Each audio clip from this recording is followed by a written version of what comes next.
Hey everyone, and welcome to this explainer. I'm absolutely thrilled to have you here today because we're going to unpack one of the absolute coolest illusions in the English language. I mean, think about those super familiar letters A, E, I, O, U. We all learned them as little kids, right? But what if I told you that these basic building blocks are actually hiding a massive, complex spectrum of sound? Let's dive in and explore the real magic behind English pronunciation. So, I want to start off by posing a really simple, but honestly a deeply thought provoking question. Have you ever stopped to wonder how do just 5 vowel letters manage to make 20 completely unique vocal sounds? It kind of feels like a magic trick, doesn't it? We're handed this tiny toolkit of 5 letters, yet the language actually demands 4 times that amount in actual spoken sounds. 20. That is a massive scale of vocal variety. Imagine having just 5 tubes of paint, but somehow you're required to paint 20 completely distinct, vibrant shades on your canvas. Well, that's exactly what your mouth, your tongue, and your breath are doing every single day when you speak English. Today, we're going to completely demystify this number and show you the exact system behind it. All right, here's our game plan for today. We'll be looking at the vowel sound illusion, why phonetics matter, the core sound categories, everyday pronunciation examples, a quick phonics recap, and finally, mastering your pronunciation. Section 1. The vowel sound illusion.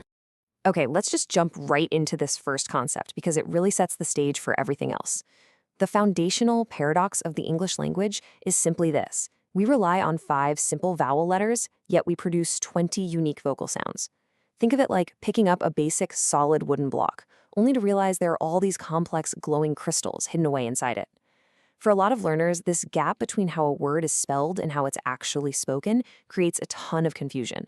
But once you realize that this isn't just random chaos, that it's actually a highly organized system, well, everything begins to click. Section 2. Why phonetics matter.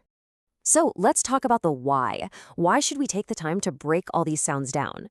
The source material we're leaning on today was put together by S.B. Havalagi from KSPS Narasapur, and the core takeaway here is absolutely crucial. Understanding these 20 sounds assists in structured reading development, and it builds strong student phonetic awareness. Imagine a student trying to read a brand new word. If they only know the 5 basic letter sounds, they're going to get stuck.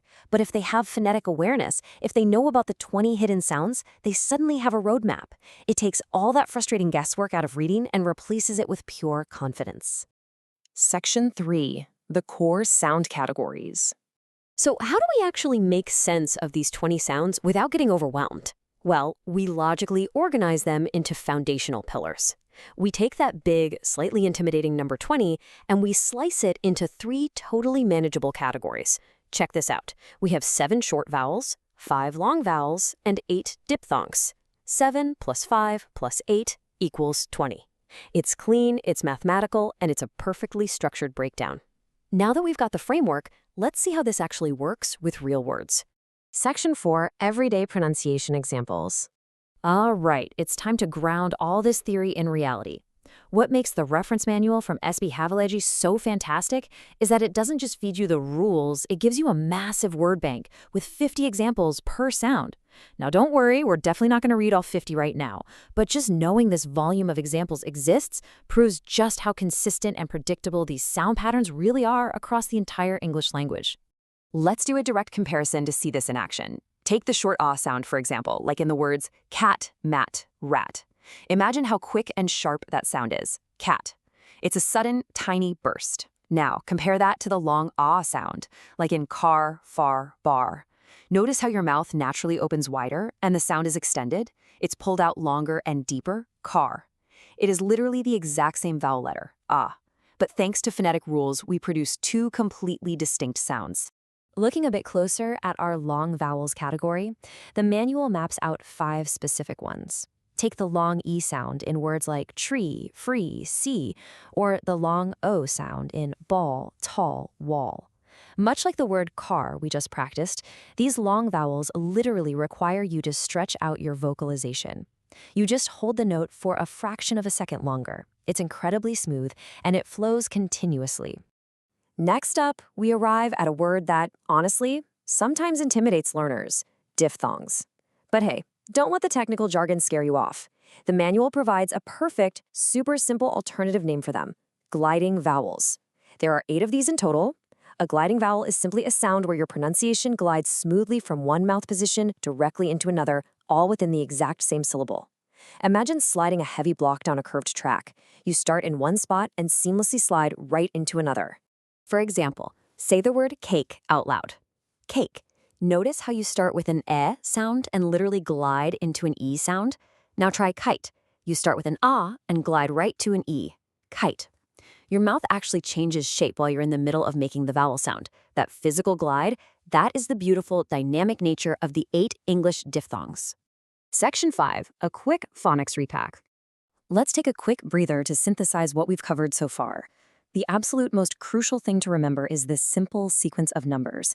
7 short vowels, quick and sharp, 5 long vowels, stretched out and deep, and 8 diphthongs, smoothly gliding from one sound to another. 7, 5, 8. If you can keep those 3 categories in mind, you basically have the entire map of the 20 English vowel sounds locked into your brain. Section 6, mastering your pronunciation. Now, knowing all this theory is wonderful, but the true goal here is practical, right? It all comes back to the core thesis from our author, S.B. Havilagi.